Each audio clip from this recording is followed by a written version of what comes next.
Nabisto ang mahigit 100 bloke ng hinihinang shabu sa isang bahay sa Imos, Cavite. Tinatayang nasa mahigit 700 million pesos ang halaga nito. 2 ang naaresto. Hindi sila nagbigay ng pahayag. Inaalam pa kung may mas malaki pang personalidad na sangkot. Inaresto o sumuko? Magkaiba ang bersyon ng PNP at DILG at ng kampo ni Pastor Apollo Kibuloy tungkol sa kung paano napasa kamay ng mga otoridad ang leader ng Kingdom of Jesus Christ. Nasa PNP Custodial Center ngayon si Kibuloy pero hihilingin daw ng kanyang kampo na alisin doon ng pastor. Kung bakit, sa report ni June Veneracion. Matapos ang ilang buwang pagtugis na humantong sa paglulukog sa Kingdom of Jesus Christ compound, napasa kamay na ng mga otoridad si Pastor Apollo Kibuloy na wanted para sa mga kasong child abuse, sexual abuse at human trafficking. Mula Davao, inilipad sakay ng C-130 sina Kibuloy at 4 na iba pang kapwa-akusado kagabi. Paglapag sa Villamor Air Base, dinala si Kibuloy sa PNP Custodial Center sa Camp Crame kung saan isinilbi ang arrest warrant sa kanila. Kinukumpirma po natin na hawak na po natin si Pastor Kibuloy, si Jacqueline Roy, si Ingrid Canada, si Crescente Canada at si Silva Semanes po. Isinailalim sila sa booking procedures, physical at medical examination. Pero ang video at photos nito, binler ng PNP bago pinamigay sa media. Kanina, iniharap ang isang tao na balot ang katawan at nakasuot ng sombrerong may nakasulat na agila. Si Kibuloy raw yun ayon sa PNP. Natumbok nilang nagtatago si Kibuloy sa ACQ College of Ministry sa tulong ng tip. Give them 24 hours. We will assault. Nagkaroon daw ng surrender feelers kaya naantala ang paglusob. Gusto umano ng kampo ni Kibuloy na sumuko at maisakay sa eroplano papuntang Manila. In 30 minutes, pag wala kang aeroplanong maipakita sa akin, tutuloy ang assault ng alas 3:15. Dumating sa Davao ang C-130 plane ng Air Force at lumabas ng pinagtataguan sina Kibuloy. Hindi raw totoo na sa labas ng KOJC compound sumuko si Kibuloy. Kwentong kutsero yun.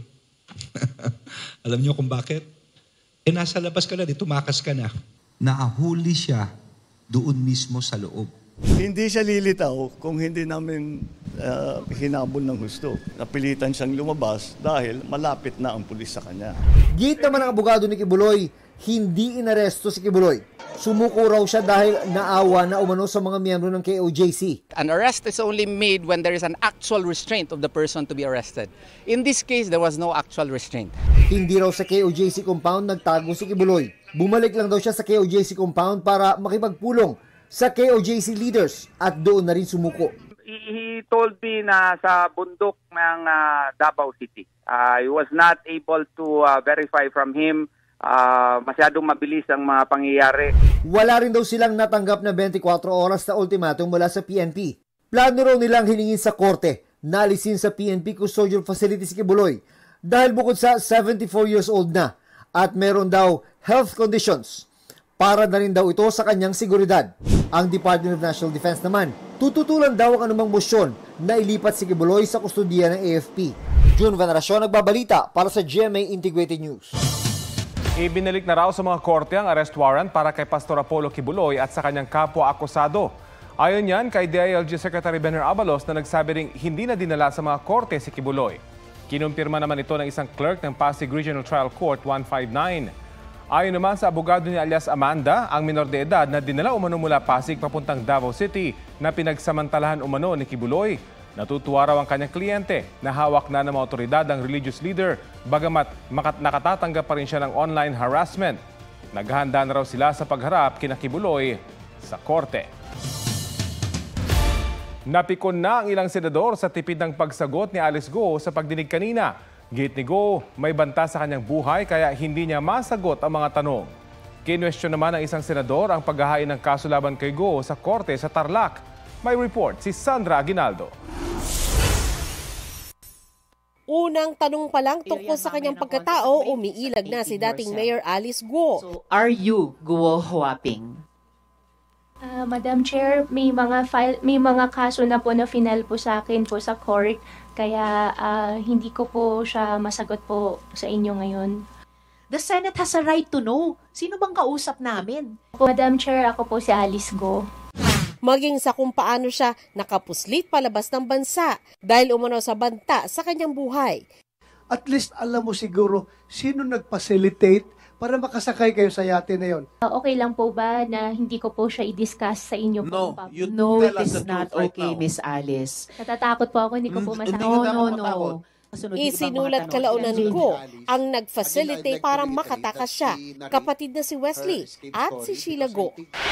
Kwento ni Go, umalis sila sa Maynila sakay ng yate, lumipat sa barko at naglayag ng may 4 na araw. Tsaka sila lumipat sa mas maliit na bangka patungong Malaysia.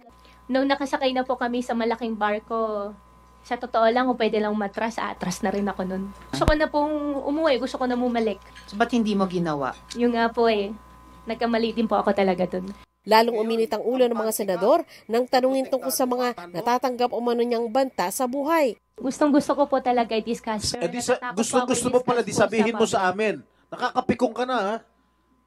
Sasabihin mo may death threat ka, tapos di mo masabi kung saan galing yung death threat mo? Ang Senate hearing po natatapos, pero natatakot po kasi ako sa magiging buhay. Paano ka tinatakot nung kausap mo sa telepono? How are you threatened? Hindi ko po muna i-discuss po sa public po. No. Opo. Pasensya na po talaga, ought to know. Aminado si Go na wala na siya sa bansa noong August 14, araw na nagpanotaryo umano siya kay Attorney Elmer Galicia ng kanyang counter-affidavit para sa qualified human trafficking complaint. Pero ayaw niya sagutin kung kakilala niya si Galicia. Miss Alice, nauubos na yung pasensya namin dito. Kung si Senador Francis Tolentino ang tatanungin, dapat nasa Senado ang kustodiya ni Guo. Invalid daw ang warrant of arrest na inisyu ng Tarlac RTC. Sabi ni Tolentino, ang pinakamalapit na judicial region sa Tarlac ay Urdaneta, Pangasinan o kaya'y sa Valenzuela. Doon lang daw pwede isampa ang kaso laban kay Guo. Pinakamalapit po is Valenzuela City. Metro Manila, doon talaga po ito papatak. From Capas, ang pinakamalapit po is Urdaneta City. But since the name of a Pangasinan mayor was likewise implicated here, baka naman magkaroon din ng influence. So hindi po pwede sa Region 1. Sa pagdinig, ipinapahiwatig ni Senador Jingo Estrada na nobyo umano ni Guo si Sual Pangasinan Mayor Liseldo Calugay. Itinanggi ito ng dating alkalde. Ang Capas RTC Branch 109 tumangging magbigay ng payag sa issue. Paliwanag ni Ombudsman Samuel Martires kung bakit sa Tarlac isinampa ang kaso. At the time we filed the information, Alice Guo was no longer a public official. Dahil dinismiss na si Alice Guo ng ombudsman. Kaya Capas Tarlac, mananatili dahil yun ang may jurisdiction sa Bamban. Sandra Aguinaldo, nagbabalita para sa GMA Integrated News. May kinalaman sa pagpuslit ni dating Mayor Alice Guo ang pagsibak ni Pangulong Marcos kay Bureau of Immigration Commissioner Norman Tansinco. Ayon sa Presidential Communications Office, ibinase ng Pangulo ang desisyon sa rekomendasyon ni Justice Secretary Jesus Crispin Remulla. Sabi naman ni Remulla, inirekomenda niyang alisin si Tansinco dahil hindi siya nasisiyahan sa trabaho nito. Bukod sa issue ng pag-alis ni Guo, naging problema rin daw ni Remulla ang issuance ng mga work visa na ilang beses na ron niya ang pinuna. Pero wala raw ginawa rito si Tansinco. Sabi naman ni Tansinco, hindi pa siya opisyal na inaabisuhan at nabalitaan na lang daw niya sa media ang pagkakasibak sa kanya. Iginiit ni Vice President Sara Duterte na hindi siya bratinela o spoiled brat. Sa isang video release, sinabi ni Duterte hindi lang sanay ang mga mamabatas na sinasagot ang kanilang mga patutsada. Ginagamit din umano ng ilan ang budget hearing para atakihin siya. Napuna si Duterte sa kanyang inasal sa budget hearing ng Office of the Vice President sa Kamara. Bukas, nakataktang ipagpatuloy ng Kamara ang pagdinig para sa proposed 2025 budget ng OVP. Hindi pa masabi ng OVP kung dadalo si Duterte.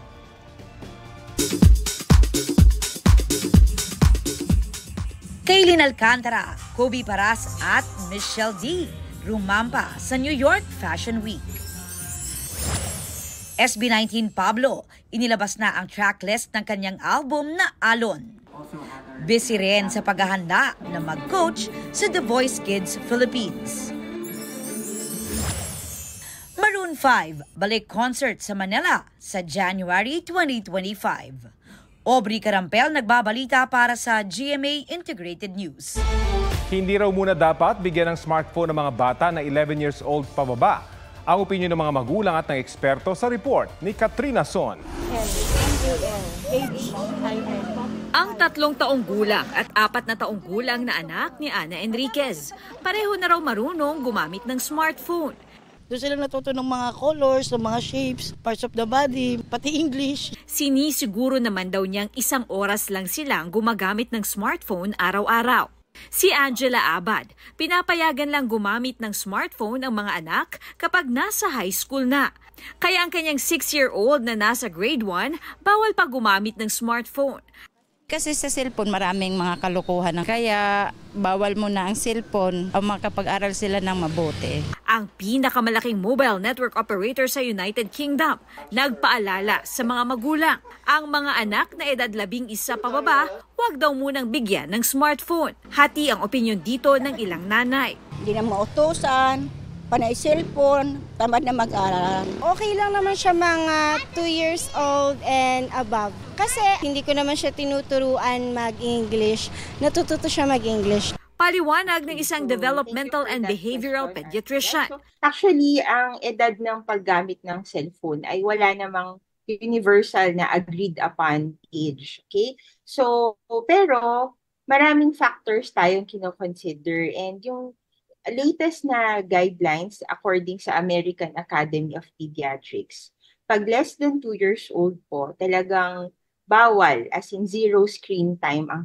Sa 2 hanggang 5 years old, payagan lang ng 1 oras na screen time. Dapat may matututunan at kasama dapat ang magulang. 1 to 2 hours lang din dapat ang screen time sa 6 years old pataas. Pag sobra ang paggamit ng smartphones or technology and screen times, pwedeng magkaroon ng decreased attention span. Pwede rin daw ito makaapekto sa physical health ng mga bata, kasama na ang paglabo ng mata, at sa mental health o emotional regulation ng bata. Katrina Son, nagbabalita para sa GMA Integrated News. Yan po ang State of the Nation para sa mas malaking misyon para sa mas malawak na paglilingkod sa bayan. Sa ngalan ni Ato Maraulio at Maki Pulido, ako si Rafi Tima mula sa GMA Integrated News, ang News Authority ng Filipino. Huwag magpahuli sa mga balitang dapat ninyong malaman. Mag-subscribe sa GMA Integrated News sa YouTube. Sa mga kapuso abroad, subaybayan nyo kami sa GMA Pinoy TV at sa www.gmanews.tv.